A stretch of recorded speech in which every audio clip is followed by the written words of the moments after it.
que você sabe sobre o socialismo? No final do século XVIII, a Europa passava pela Revolução Industrial. Além de mudar a economia daqueles países, ela também causou algumas transformações sociais.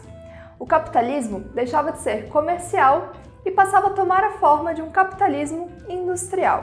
Com a grande expansão das indústrias, as cidades passaram a crescer rapidamente e muitas pessoas migravam da área rural para as áreas urbanas para trabalharem majoritariamente nas fábricas.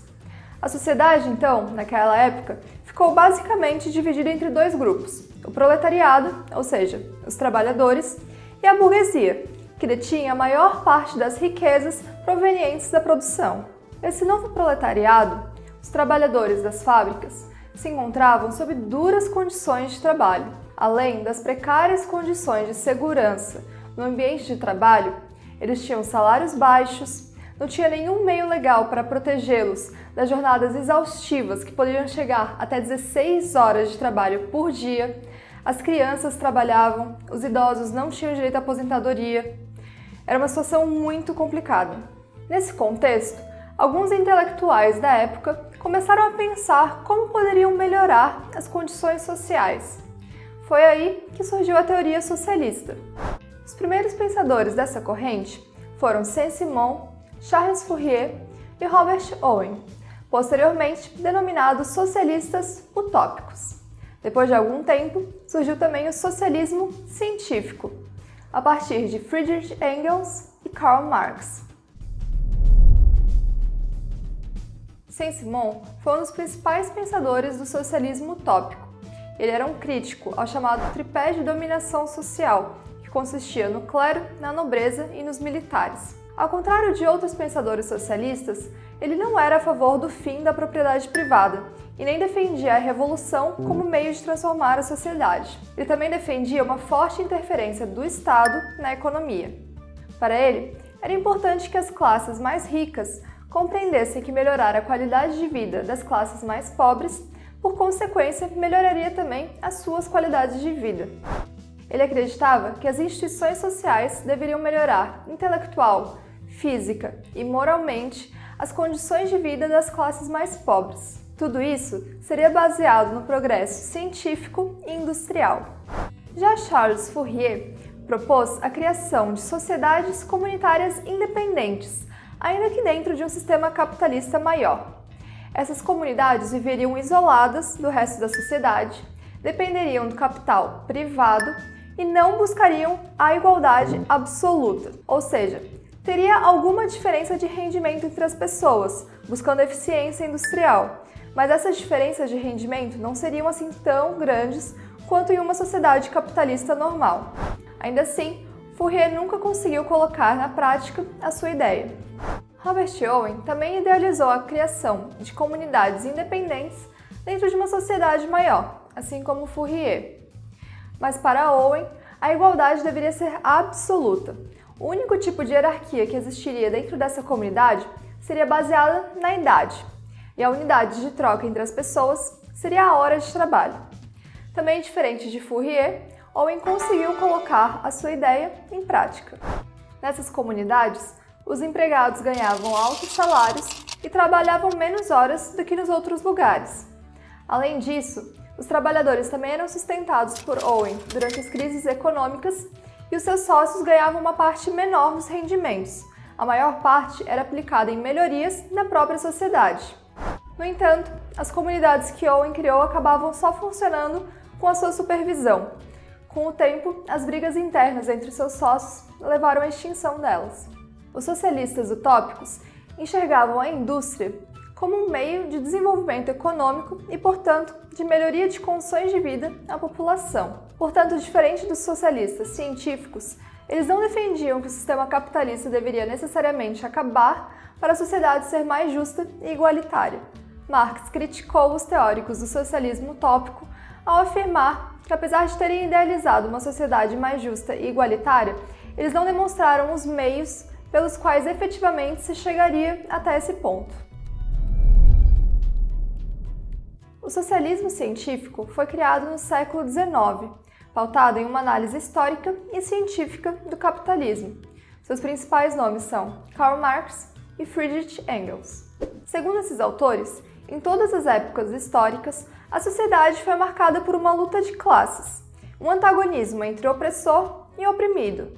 No sistema capitalista, seriam os donos dos meios de produção e os assalariados, que contariam somente com a sua força de trabalho. O marxismo enxerga o proletariado, essa classe de trabalhadores, como a única classe social capaz de destruir essa forma de exploração presente na nossa sociedade. Isso se daria através da destruição do capitalismo. O proletariado chegaria ao poder através de uma revolução e, uma vez no poder, eliminaria todas as desigualdades e todas as classes sociais, e a sociedade seria mais igualitária. Quando isso acontecesse, poderia ocorrer a passagem do socialismo para o comunismo. Inclusive, nós já temos um vídeo sobre o comunismo aqui no canal, vou deixar aqui linkado para você ver. O socialismo científico defendia ainda a abolição da propriedade privada, que todas as formas de produção passassem a pertencer à sociedade e fossem controladas pelo Estado, e uma economia planificada, ou seja, planejada e controlada pelo Estado. A Comuna de Paris foi a primeira tentativa na história de implantação de um sistema socialista. Em 1871, após a derrota da França na Guerra Franco-Prussiana e após um acordo bem favorável à Prússia, os trabalhadores da França, e principalmente de Paris, se revoltaram e tomaram o poder. O governo na Comuna de Paris foi composto por 90 representantes eleitos, e todos eles seguiam diferentes vertentes socialistas. Muitos desses representantes pertenciam à Associação Internacional de Trabalhadores, também conhecida como Primeira Internacional, por ser a primeira organização de trabalhadores a superar as fronteiras nacionais. A principal meta da Comuna era a melhoria da qualidade de vida e de trabalho dos operários. Algumas das medidas tomadas foram a criação de um salário mínimo, a redução das horas de trabalho diárias, a declaração de igualdade entre homens e mulheres, o ensino gratuito para todos, a autogestão das fábricas e a instituição do Estado laico, ou seja, a separação entre a Igreja e o Estado. No entanto, essa experiência só durou 72 dias. Depois da instauração da Comuna de Paris, o movimento começou a se espalhar por todo o território da França. E então, o governo francês se juntou com seu antigo rival, a Prússia, para derrubar o movimento. Então, conseguiram derrubar a Comuna de Paris e o movimento como um todo no território. Mas foi somente no século XX que o regime foi adotado por um país inteiro. Em 1917, após uma revolução que tirou o regime czarista do poder, os bolcheviques chegaram ao poder na Rússia, liderados por Lenin. Então, eles implementaram algumas medidas socialistas, principalmente inspiradas no marxismo.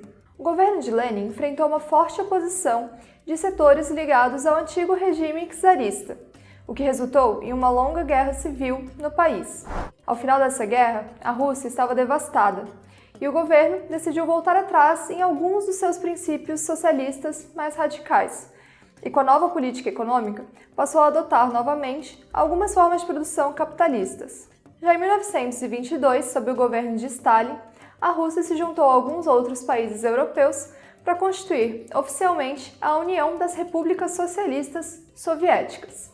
Em seu governo, Stalin aboliu a nova política econômica e passou a utilizar os planos quinquenais, em que as metas da economia soviética eram traçadas para um prazo de 5 anos. Stalin, em seu governo, priorizou o desenvolvimento e a expansão da indústria, além de centralizar vários outros setores sob as mãos do Estado.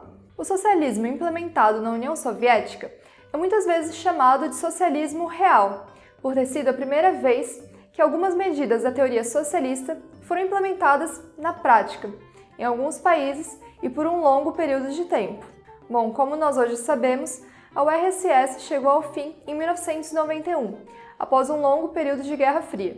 Mas isso poderia ser tema para um outro vídeo. Inclusive, se você quiser que a gente faça um vídeo sobre isso, deixa aqui nos comentários. Bom, pessoal, essa foi apenas uma pequena introdução ao tema, à história do socialismo. Então, se você tem alguma informação complementar, não deixe de colocar aqui nos comentários. os links que podem ser úteis para quem está pesquisando sobre isso, as fontes, que a gente vai dar uma olhada ali também.